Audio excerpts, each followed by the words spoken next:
Tenía 74 años cuando descubrí que mi propio hijo había vaciado la cuenta que tardé décadas en construir. El dinero que ahorré para la boda de mi hija se había esfumado en un retiro silencioso, hecho a mis espaldas, usando un papel que yo había firmado años atrás, sin imaginar que un día sería usado en mi contra. Lo que mi hijo no sabía es que mi yerno era contador, y que una noche de marzo, frente a toda la familia reunida, lo puso todo en una pantalla proyectada en la pared. Todo. Antes de continuar con la historia, cuéntame aquí en los comentarios. ¿Desde qué país estás viendo este video? Me encanta saber de dónde viene cada persona que acompaña estas historias. Mi nombre es Doña Concepción. Tengo 74 años. Soy viuda desde hace 7. Vivo en una casa de esquina en Querétaro, con un jardín pequeño que yo misma cuido. Y por mucho tiempo creí que el amor de madre era una protección suficiente. Que si amabas mucho, si estabas siempre disponible, si nunca cerrabas la puerta, la familia se mantendría íntegra. Que los hijos, en el fondo, harían lo correcto cuando importara. Aprendí que no es así como funciona. Aprendí de la peor manera. Y aprendí tarde, pero aprendí.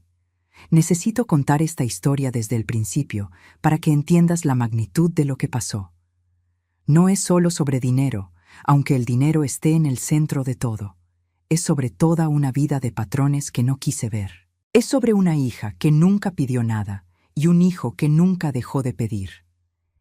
Es sobre el día en que todo aquello que estaba escondido debajo de la superficie salió a la luz de un golpe, frente a 140 personas, en una noche de marzo que jamás olvidaré mientras viva. Mi esposo, Antonio, falleció en 2017, después de una vida entera de trabajo duro. Él era ingeniero civil, empezó desde abajo, construyó una carrera sólida y cuando se fue nos dejó con una casa liquidada, una vida cómoda y una cuenta de ahorros que yo había ayudado a construir a lo largo de décadas de matrimonio. No éramos ricos, éramos organizados.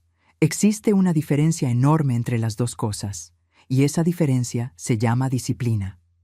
En los años posteriores a la partida de Antonio, seguí cuidando nuestras finanzas con el mismo esmero que él me enseñó. Y en un momento determinado, aún en 2018, fui con un abogado e hice algo que sentía necesario.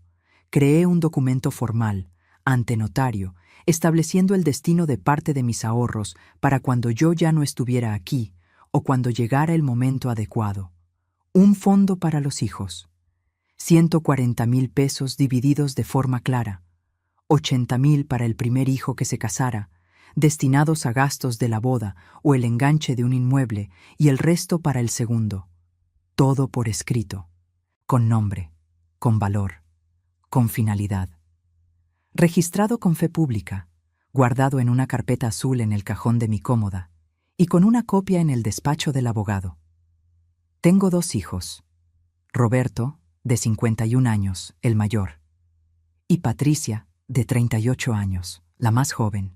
Si ya tienes hijos, ya sabes que criar a 2 seres humanos dentro de la misma casa, con los mismos padres, con los mismos recursos, puede dar como resultado a 2 personas completamente diferentes. Y fue exactamente lo que pasó. Roberto siempre fue el hijo que exigía más atención. No de una forma infantil, sino de una forma adulta, que es más difícil de nombrar.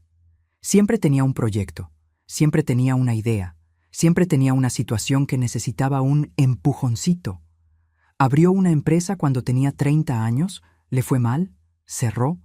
Intentó una franquicia a los 35, necesitó ayuda para pagar las cuentas, yo lo ayudé. Tuvo problemas con un socio a los 40, necesitó un abogado, yo lo ayudé. Cada vez lo ayudaba diciéndome a mí misma que era la última vez. Cada vez él lo aceptaba como si fuera lo esperado. Patricia era diferente desde siempre. Estudió con beca, pagó sus propias cuentas desde que se graduó. Nunca me pidió dinero más allá de lo necesario cuando estaba en la universidad. Trabajó como enfermera en un hospital público por 15 años. Hizo una especialidad. Construyó su propia vida con sus propias manos. El tipo de persona que miras y sientes orgullo de una forma silenciosa. ¿Sabes? Ese orgullo que a veces no decimos porque creemos que la persona ya sabe que está ahí. Pero tal vez ella no lo sabía. Tal vez yo no lo había dicho con suficiente claridad. En septiembre de 2023, Patricia me llamó con la voz diferente. Esa voz que una madre reconoce porque es la voz que el hijo usa cuando está feliz de verdad, no de una forma cotidiana, sino de una forma que cambia algo. Eduardo, su novio de 3 años, le había pedido matrimonio. Él había ido a su casa una tarde de domingo, había preparado una cena sencilla y al final había puesto un anillo en la mesa que había sido de su abuela. Ella dijo que sí. Lloré cuando me lo contó. Lloré de una forma que me tomó por sorpresa. Ese llanto que viene del fondo, que lo carga todo junto. La alegría, la nostalgia de que Antonio no estaría ahí para verlo. El alivio de ver a mi hija feliz con alguien que la merece. Eduardo me caía bien desde que apareció en su vida. Era un hombre de palabras medidas y acciones consistentes, del tipo que te mira a los ojos cuando te habla, que llega a tiempo, que cuando dice que van a hacer algo, lo hace. Era contador de profesión. Metódico, cuidadoso con los números de los que guardan documentos. En aquel entonces yo no sabía cuánto iba a importar esa característica suya. Patricia me dijo que querían casarse en marzo de 2024, una tarde de primavera con el cielo despejado. Ya habían visitado algunos lugares y le habían echado el ojo a una hacienda a 40 minutos de Querétaro, con un jardín grande, un árbol antiguo en el centro y capacidad para 150 personas. El apartado era de 8,000 pesos, no reembolsables, y lo iban a pagar de su propio bolsillo. Cuando ella me contó eso, sentí que era el momento que había planeado cuando hice aquel documento años atrás. El fondo existía exactamente para eso, para el primer hijo que se casara, y era Patricia. Llamé a Roberto para contarle la noticia y decirle que iba a liberar la parte del fondo destinada a Patricia. Se quedó callado por unos segundos del otro lado de la línea. Después dijo que le parecía precipitado, que el matrimonio era una decisión seria, que tal vez valdría la pena esperar para estar seguros de que iba a funcionar. Me extrañó un poco el comentario, pero no le di importancia. Roberto siempre tenía opinión para todo. Lo que yo no sabía, y apenas descubrí semanas después, era que en ese preciso momento él ya estaba pensando en cómo actuar antes de que yo lo hiciera. Yo tenía en mi cuenta bancaria un poder a nombre de Roberto, un poder antiguo, hecho en 2016 cuando tuve una cirugía y necesité que alguien pudiera movilizar mi cuenta en caso de necesidad. Era un poder amplio, porque en ese entonces el abogado dijo que era más seguro así. Cuando me recuperé, el poder se quedó ahí. Olvidé que existía. Roberto no lo olvidó. El 24 de febrero de 2024, mientras yo estaba en casa cuidando el jardín sin saber nada, mi hijo fue al banco y retiró 72,000 pesos de mi cuenta usando aquel poder. Me enteré apenas cuando fui al banco con Eduardo, 3 semanas después, para hacer la transferencia a Patricia. La cajera miró la pantalla, luego a mí, después a la pantalla otra vez, y dijo con una voz cuidadosa, esa voz que la gente usa cuando necesita dar una mala noticia sin causar un escándalo en la sucursal. Doña Concepción, hubo un movimiento reciente en esta cuenta. Un retiro de 72,000 pesos realizado hace 23 días. El mundo no giró, pero era como si lo hubiera hecho. Me quedé mirando a esa mujer y sentí algo endurecerse dentro de mí. No fue un llanto. Fue una certeza fría, de esas que llegan cuando finalmente dejas de fingir que no sabes lo que siempre supiste. Eduardo se quedó parado a mi lado. Cuando salimos del banco y llegamos al coche, se quedó callado por un momento. Después preguntó con voz baja y directa, ¿fue Roberto? No necesité responder. Lo vio en mi cara.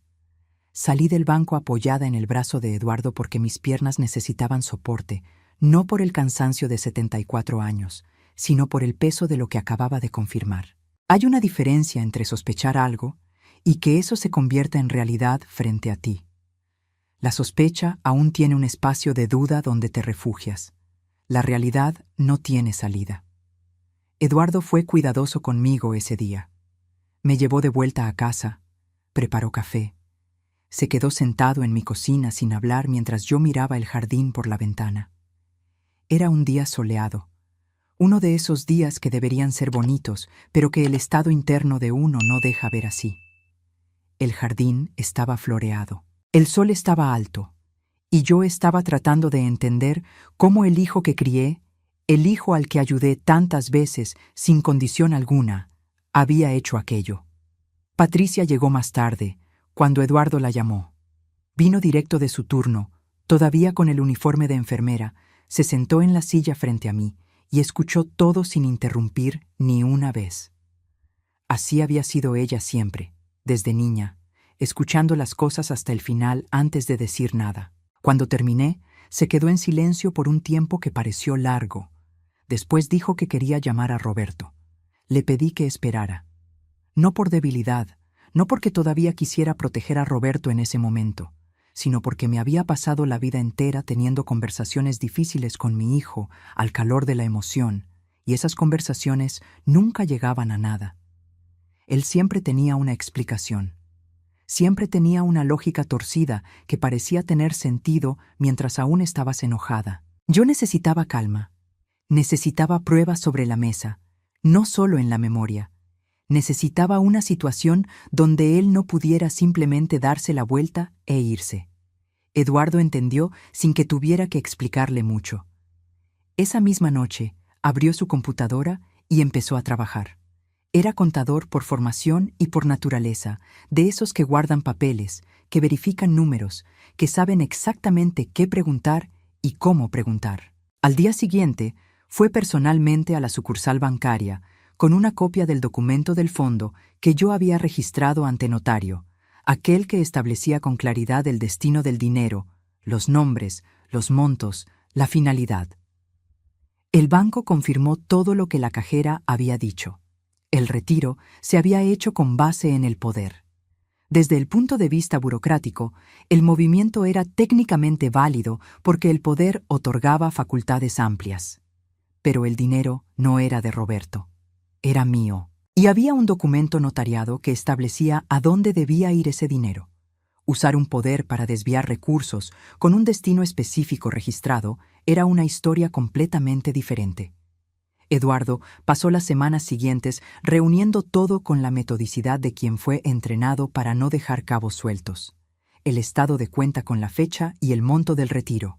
La copia del documento del fondo con los nombres y montos resaltados. La copia del poder con la fecha en que fue emitido y las facultades que confería. Registros de llamadas. Y luego los mensajes de texto, que fui encontrando en mi celular cuando empecé a releer la conversación con Roberto de los últimos meses con otros ojos. Había un mensaje de 3 días después del retiro, donde decía que había hecho una inversión con parte de los ahorros, que iba a rendir mucho en poco tiempo y que yo no tenía que preocuparme. Como si me estuviera haciendo un favor. Como si hubiera tomado una iniciativa generosa en nombre de mis propios intereses. Releí ese mensaje varias veces y cada vez me parecía más absurdo. No era una petición. No era una explicación anticipada. Era una justificación construida después de los hechos, ofrecida como si fuera información. Roberto me llamó 2 veces en esas semanas. En la primera estuvo demasiado relajado, preguntando por mi salud, por el jardín, si había ido al médico. En la segunda, volvió al tema de la inversión, con un tono que mezclaba un exceso de confianza con algo que reconocí como ansiedad disfrazada. Dijo que el retorno estaba previsto para pronto y que luego iba a estar contenta con la decisión. Escuché todo sin decir nada más que respuestas cortas. Aprendí hace tiempo que algunos silencios comunican más que cualquier respuesta. Una tarde de octubre apareció en mi puerta sin avisar, como siempre lo hizo toda la vida. Trajo un panqué de manzana, ese que sabe que me gusta, y se sentó en mi sala como si fuera una visita cualquiera. Conversamos sobre los nietos, sobre el clima, sobre una prima que estaba enferma, y al final, casi como si fuera un añadido sin importancia, dijo que creía que Patricia estaba exagerando en su reacción ante un asunto financiero pequeñito y que la familia no necesitaba líos por dinero. Serví el café, no dije nada. Pero en ese momento Mientras lo miraba del otro lado de la mesa tomando el café que yo había preparado, sentí algo dentro de mí reorganizarse de una manera definitiva. No era enojo, era claridad. La claridad de quien finalmente deja de negociar con su propia percepción de la realidad. 72,000 pesos no eran un asunto pequeñito. Eran décadas de disciplina, de elecciones, de noches haciendo cuentas para garantizar que cuando llegara la hora los hijos tuvieran un comienzo de vida mejor que el que yo tuve. Eran el sueño que yo había guardado en nombre de mi hija menor, que nunca había pedido nada más que un poco de presencia.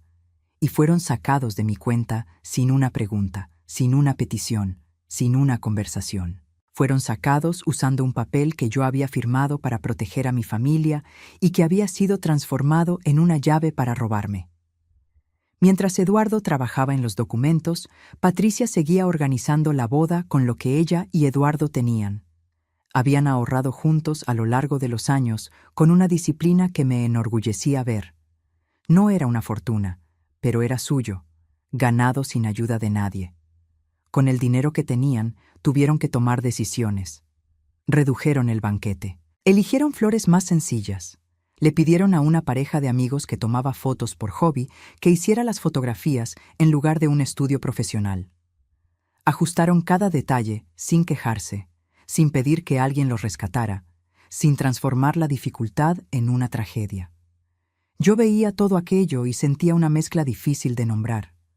Orgullo por mi hija, que nunca había necesitado que la vida fuera fácil para ser feliz. Y un dolor sordo de saber que esa boda debería haber sido más fácil de lo que estaba siendo. Que yo lo había planeado justamente para que fuera más fácil. Y que el plan había sido deshecho por dentro, sin que yo lo supiera, por el propio hijo al que nunca le había cerrado la puerta. En noviembre, Eduardo me mostró todo lo que había reunido. Nos sentamos en la mesa de la cocina y fue pasando hoja por hoja, explicando cada documento, cada número, cada dato. Cuando terminó, me miró y dijo con esa voz tranquila que fue su voz todo el tiempo: «Doña Concepción, usted tiene un caso sólido, pero más que eso, tiene la verdad documentada, y me gustaría hacer algo con esa verdad, con su permiso». Le pregunté qué tenía en mente. Cerró la carpeta y me miró. «Quiero contárselo a todos. La boda de Patricia y Eduardo estaba programada para el 15 de marzo de 2024. Una tarde de primavera, con ese cielo de fin de invierno que todavía tiene calor, pero ya tiene algo de nostalgia en el aire, como si la estación supiera que se está terminando y no quisiera irse de golpe. La hacienda estaba a unos cuantos kilómetros de Querétaro, en un camino que se vuelve de terracería a la mitad. Tenían un árbol de higuera centenaria en el centro del jardín, y era debajo de ella donde Patricia y Eduardo querían intercambiar los anillos.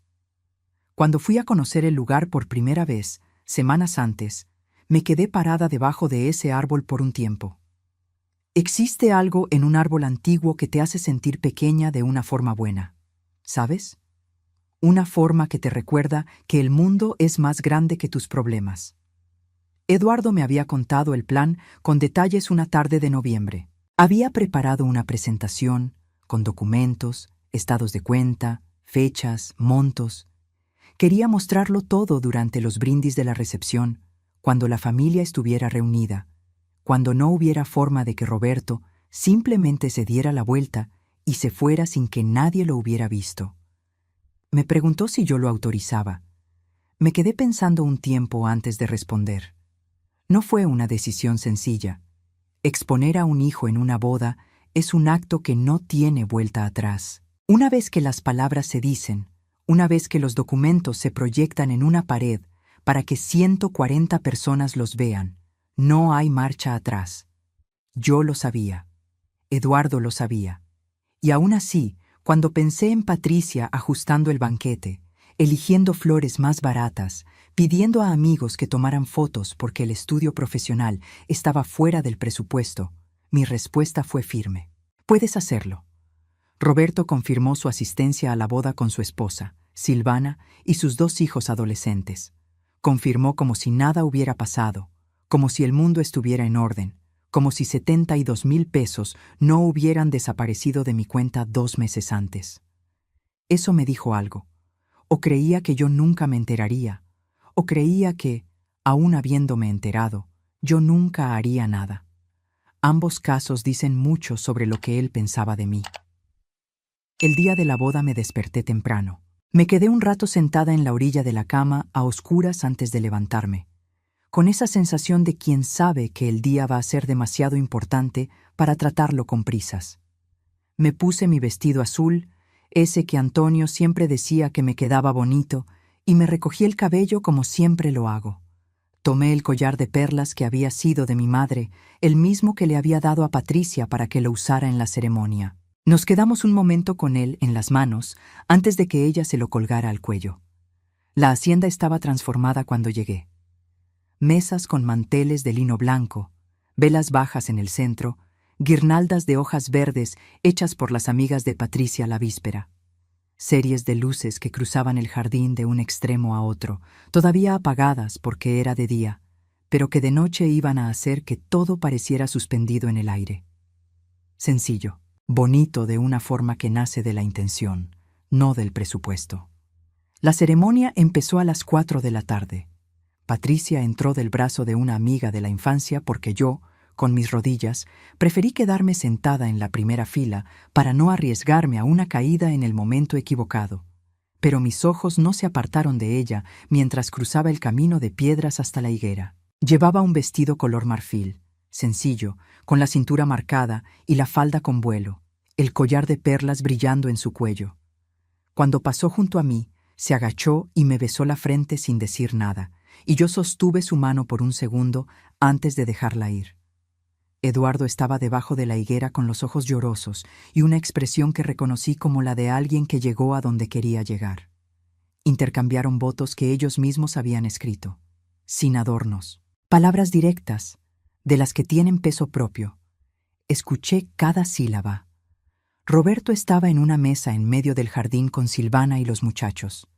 Vi cuando me miró una vez durante la ceremonia. Desvié la mirada. La cena empezó a las 6:30. Mesas llenas, voces superpuestas, el ruido característico de familia reunida que siempre he amado, ese caos organizado de quien está cómodo en el mismo espacio. El DJ tocaba bajito durante la comida, esas canciones que nadie pidió pero que todos conocen. Los meseros circulaban con charolas. Los niños corrían entre las sillas de los adultos. Comí poco. Tenía el estómago cerrado, no por nervios exactamente, sino por anticipación. Sabía lo que venía. Eduardo me había dicho que sería durante los brindis, después de las palabras del padrino y la madrina. Estuvo tranquilo durante toda la noche, esa calma de quien pasó semanas preparándose para un solo momento, y ya no tiene dudas sobre lo que va a hacer. A las 8:40, habló el padrino. Contó historias graciosas sobre Eduardo, sacó risas, levantó la copa. Después la madrina habló sobre Patricia, con esa emoción de amistad larga que no necesita actuación para ser sentida por los invitados. Cuando terminó, había pañuelos en las manos de varias mujeres en las mesas. Eduardo pidió el micrófono de vuelta. El lugar se quedó en silencio con esa calidad específica de silencio que ocurre cuando la gente se da cuenta de que el tono cambió, que aquello ya no es un brindis convencional, que algo diferente está por suceder.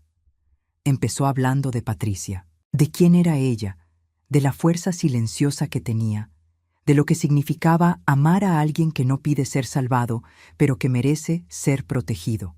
Y entonces se dio la vuelta hacia la sala con una calma que reconocí como la calma que llega después de que el miedo se ha ido.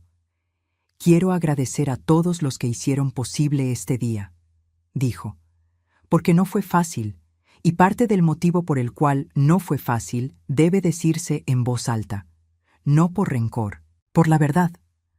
Un proyector que había sido instalado discretamente más temprano se encendió. La imagen apareció en una pantalla blanca al fondo del jardín. Y todo comenzó. La primera diapositiva era una foto antigua, blanco y negro, ligeramente descolorida. Antonio y yo en un día soleado, jóvenes, en un jardín que ya no existe. Eduardo dijo, con voz firme y sin prisa.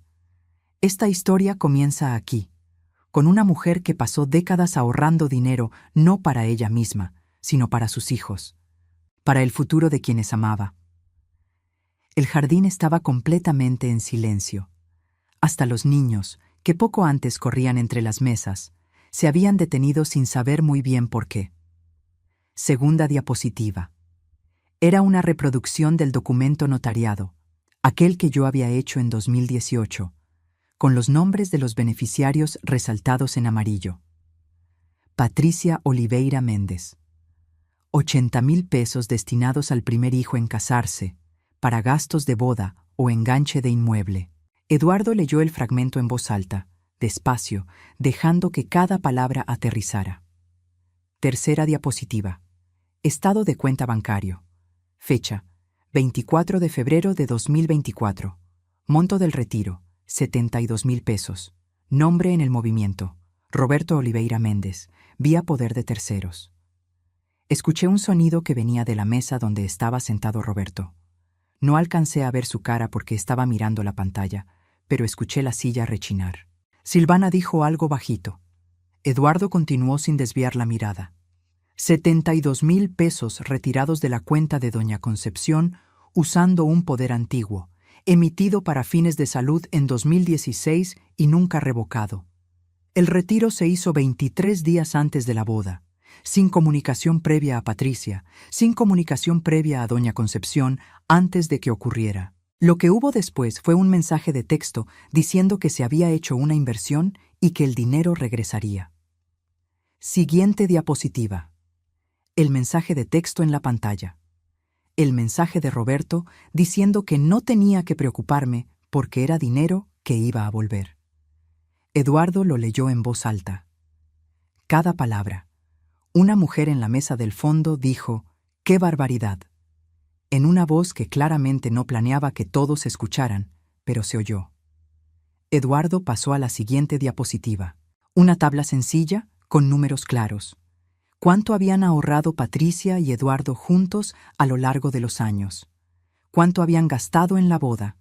Lo que habrían podido hacer con el valor completo del fondo, sin el retiro. Y en la última línea, en rojo, el monto que había desaparecido: 72,000 pesos. Patricia no se quejó, dijo Eduardo, y su voz era un poco más baja ahora, el tipo de tono bajo que hace que todos presten aún más atención. Ella no canceló la boda, no hizo drama, ajustó todo, cortó lo que pudo cortar y construyó este día con lo que quedó. Eso es lo que ella es, y es por eso que quiero que todos aquí sepan lo que pasó, no para destruir a nadie.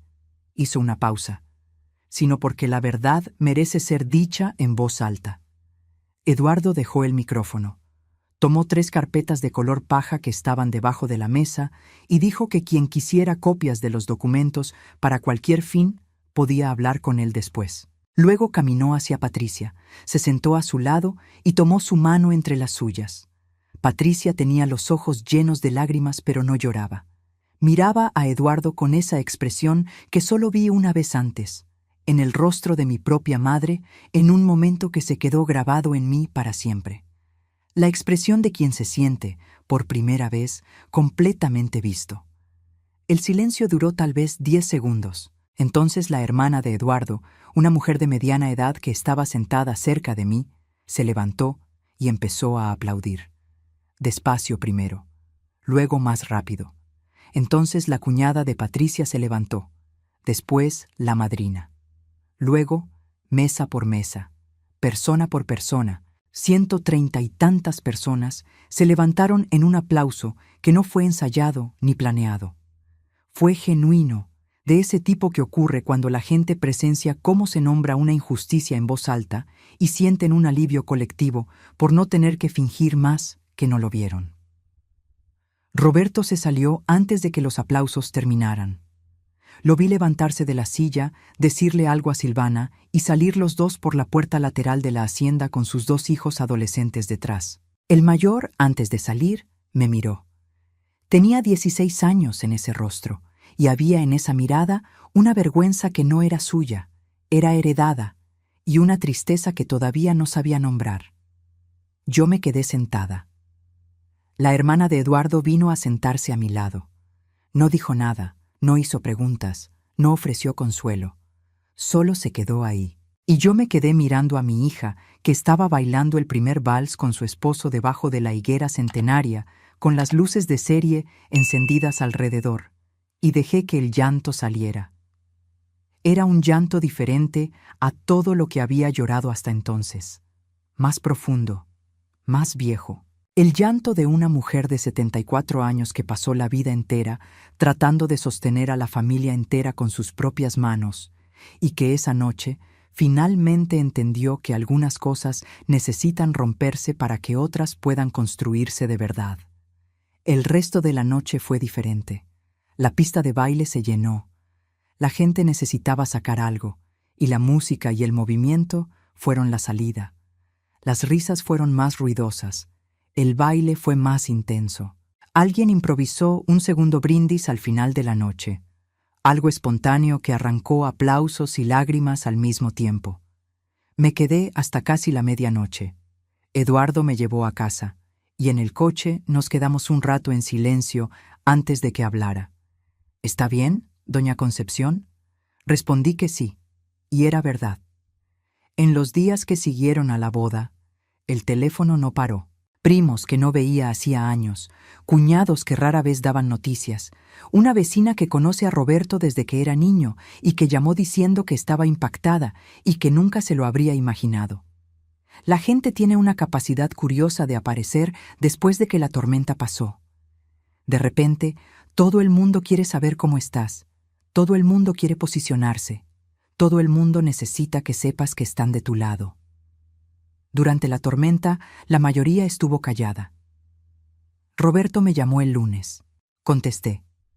Empezó diciendo que Eduardo había armado un circo innecesario, que aquello había sido una humillación pública para una familia que no se lo merecía, que la gente iba a hablar y que su reputación estaba siendo destruida por culpa de una situación que él estaba resolviendo.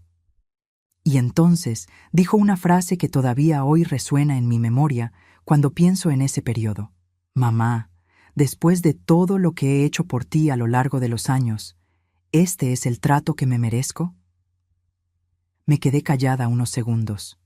Después hablé, con una calma que yo misma no esperaba tener. Roberto, lo que hiciste a lo largo de los años fue lo que un hijo hace. Lo que hiciste en febrero fue usar un papel que firmé para ayudarte, para tomar lo que no era tuyo. Son cosas diferentes. Se quedó en silencio. Después colgó. Eduardo, esa misma semana, ya estaba en contacto con una abogada especializada en derecho familiar. El caso era técnicamente específico porque el poder era formalmente válido, pero el documento del fondo notariado establecía el destino del dinero con claridad inequívoca, y usar un poder para desviar recursos con un destino registrado configuraba un abuso de confianza. La abogada fue directa. Era un caso sólido. La decisión de proceder era mía. Patricia me preguntó una tarde, con esa voz cuidadosa suya, si de verdad quería entablar un proceso contra mi propio hijo. No fue una pregunta que me juzgara, fue una pregunta genuina, del tipo que solo una persona que te ama de verdad tiene el valor de hacer. Me quedé un tiempo pensando antes de responder. Demandar a un hijo no es una decisión que una madre tome de forma automática. Implica atravesar algo que pasaste la vida entera tratando de evitar. Implica reconocer que el hijo que criaste es capaz de cosas que preferirías no saber. Implica renunciar a una versión de la familia que solo existía en tu cabeza y que tal vez nunca existió de verdad. Pero los 72,000 pesos no habían regresado. La inversión que iba a rendir mucho no había rendido nada. Roberto no se había disculpado. Había llamado para defenderse y culpar a Eduardo. Había tratado su propio robo como si fuera una divergencia de interpretación. Le dije a la abogada que procediera. La demanda se presentó en abril. Abuso de confianza, uso indebido de poder con finalidad distinta a la establecida, violación de documento notariado. La petición incluía la devolución íntegra de los 72,000 pesos. actualización por inflación y daños morales. La abogada estimó un acuerdo de entre 95,000 y 110,000 pesos si Roberto optaba por no ir a juicio. Durante las semanas siguientes, los intentos de presión llegaron de varios ángulos. Por Silvana, que me llamó diciendo que los muchachos estaban sufriendo y que las peleas de familia destruyen a todos. Por un primo lejano que se sintió con el derecho de llamarme diciendo que a la familia no se le demanda. Por una cuñada que mandó un mensaje diciendo que Antonio nunca habría querido esto. Cada mensaje tenía el mismo sabor, el intento de poner en mí la responsabilidad de lo que Roberto había hecho. Como si el problema fuera que yo lo hubiera descubierto y reaccionado, y no que él hubiera sacado el dinero. Escuchaba. No retrocedía.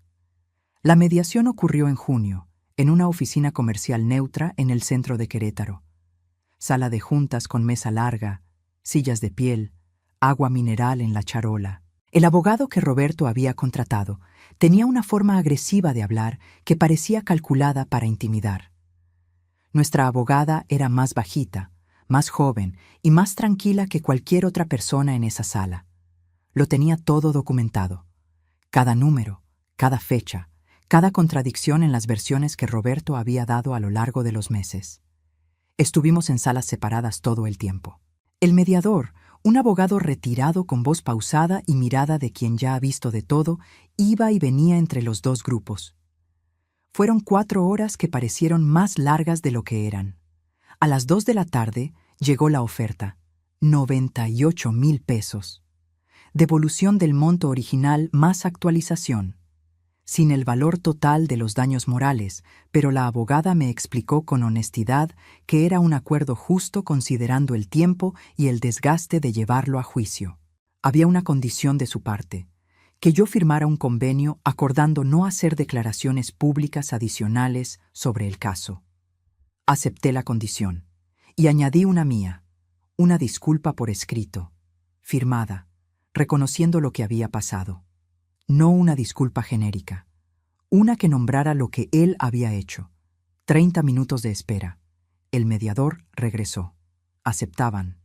Salimos de la oficina pasadas las 3 de la tarde, con el sol de junio ya bajo y el aire seco de Querétaro. Eduardo me tomó del brazo en el pasillo.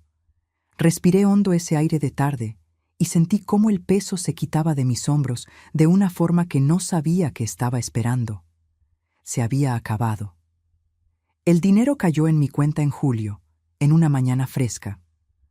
Abrí la aplicación del banco aún en pijama, en la cama, y me quedé mirando los números por un tiempo que no sabría decir cuánto fue. 98,000 pesos, ahí, con la descripción, convenio de liquidación. No fue alegría. No fue exactamente victoria. Fue algo más parecido al fin de una tensión que estuvo en mi cuerpo durante meses sin que me hubiera dado cuenta por completo de cuánto pesaba. Como cuando te quitas un zapato apretado y solo entonces notas cuánto te dolía. Me quedé mirando la pantalla un rato. Después me levanté, hice café, me senté en la mesa de la cocina con la ventana abierta hacia el jardín y me quedé pensando en Antonio, en los años que nos tomó ahorrar ese dinero. En las conversaciones que tuvimos sobre el futuro de los hijos, sobre lo que queríamos dejar, sobre el tipo de comienzo que queríamos darles. Él era un hombre que creía que la preparación era el regalo más grande que un padre podía darle a un hijo. Y yo había intentado honrar eso, y alguien había intentado destruirlo, pero no lo había logrado, no de verdad. Unos días después, le transferí a Patricia el valor original del fondo que le había sido destinado. 80,000 pesos, exactamente lo que estaba previsto en el documento de 2018. Ella lo usó como enganche para un departamento pequeño y soleado en una colonia tranquila. El día que ella y Eduardo recibieron las llaves, me llamaron desde adentro del departamento vacío. Escuché el eco de las paredes en el teléfono, ese eco de espacio nuevo esperando ser llenado de vida, y no pude contener el llanto. Patricia dijo: «Mamá, es el comienzo». Lo era. Era exactamente eso. La disculpa de Roberto llegó por correo certificado a finales de julio. Una página, escrita a computadora, con su firma en tinta azul. Las palabras eran formales, elegidas con el cuidado de quien escribe más para cumplir con un acuerdo legal que para liberarse de una culpa verdadera. Pero estaban ahí. Reconocía que había usado el poder para fines que no eran los acordados. Reconocía que había desviado recursos con un destino establecido ante notario. Reconocía que había causado daño a mi confianza y a la planeación que yo había hecho para mi hija. La leí una vez, la doblé con cuidado, la guardé en un cajón de la cómoda de mi cuarto, debajo de fotos antiguas de Antonio. Nunca respondí. Roberto y yo pasamos 8 meses sin hablar. No fue un silencio lleno de tensión reprimida, del tipo que hay antes de las peleas. Fue un silencio limpio. A veces los silencios limpios son necesarios. A veces la distancia no es frialdad, es respeto por la magnitud de lo que pasó, la negativa a fingir que todo está bien antes de que lo esté. En diciembre apareció en mi puerta en vísperas de Navidad, sin avisar, como siempre lo hizo. Trajo un pastel de frutas y a mis 2 nietos. Los muchachos entraron con esa energía de adolescentes que llena las habitaciones y se fueron directo a la cocina buscando qué comer. Roberto se quedó parado en la entrada por un momento, con el pastel en la mano y una expresión que nunca le había visto antes. Una expresión de alguien que no sabe si lo van a dejar entrar. Lo dejé entrar. Tomamos café en la cocina con los nietos haciendo ruido en la sala. Él no habló de lo que había pasado. Yo tampoco. Conversamos sobre los muchachos, sobre el clima, sobre una receta que Silvana había hecho en la Navidad anterior. Cosas pequeñas. Cosas que caben en el espacio entre 2 personas que aún están descubriendo cómo estar en la misma habitación después de algo grande. No fue una reconciliación de telenovela, no hubo un abrazo largo ni un llanto catártico. Fueron solo 2 personas tomando café en una tarde de diciembre, con el peso de lo que pasó presente en el aire sin necesidad de ser nombrado, porque ya había sido nombrado, en el momento justo, de la forma correcta. Y no necesitaba ser repetido. Sé que algo cambió de forma permanente entre nosotros. El Roberto que yo tenía antes, ese ante el cual había cerrado los ojos por décadas, ese ya no existe de la misma forma.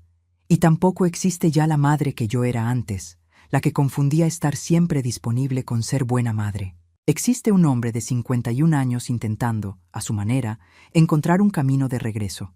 Y existe una mujer de 74 años que decidió que ya no es su responsabilidad garantizar que ese camino sea fácil. Patricia está embarazada. 6 meses. Una niña. Se va a llamar Antonia, con el nombre del abuelo al que nunca va a conocer, pero del que va a escuchar historias toda la vida. Cuando Patricia me lo contó, estaba sentada en mi cocina, con las manos alrededor de una taza de té, y me miró con esa expresión que conozco desde que era pequeña, esa de cuando está a punto de decir algo importante. Dijo: «Usted va a estar en la primera fila para todo, abuela». No pude responder de inmediato. Sostuve la taza con ambas manos y miré el jardín por la ventana por un segundo. Después la miré y dije: «Lo sé. Estoy trabajando en un nuevo documento con la abogada. Un testamento actualizado, con todo claro, con todas las cláusulas que deben estar, con el destino de cada cosa especificado de una forma que no deje margen a interpretaciones o a poderes antiguos.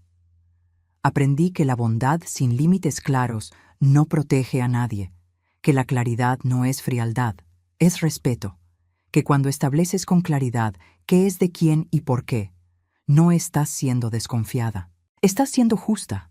Tengo 74 años y aprendí más sobre la familia en los últimos 2 que en todo lo que vino antes. Aprendí que amar a un hijo no significa encubrir lo que hace mal.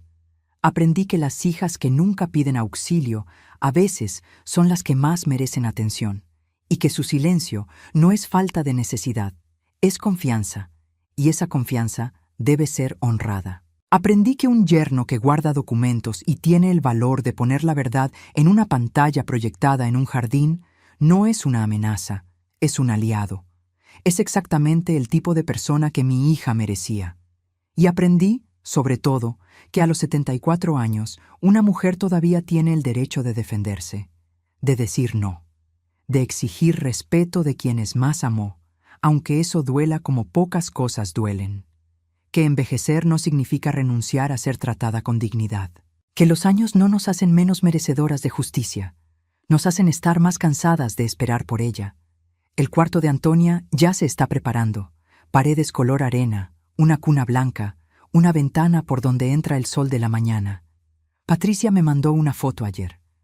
Me quedé mirando un rato esa pantalla pequeña, viendo ese cuarto que un día va a estar lleno de una persona nueva que no va a saber nada de esto, que va a crecer sin cargar el peso de estas historias, que va a conocer el amor de la familia a través de las versiones buenas de ella, a través de las comidas de domingo, de las historias del bisabuelo Antonio, del jardín de la bisabuela Concepción con las flores que cuido hasta hoy.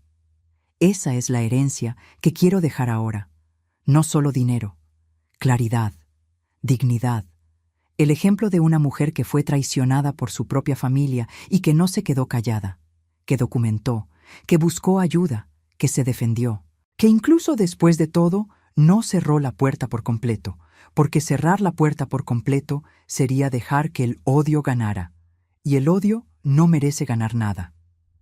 Si estás pasando por algo parecido, si alguien en tu familia está usando el amor que les tienes como palanca, usando la culpa para manipularte, usando el cansancio emocional para hacer que renuncies a lo que es tuyo, escucha a una señora de 74 años que aprendió de la forma más difícil. Documenta todo. Guarda los papeles. Conoce tus derechos. Encuentra a una persona de confianza que te ayude a ver lo que el amor a veces no deja ver. Y no confundas el silencio con la paz. La paz de verdad tiene otro sabor. Y tú mereces probarla.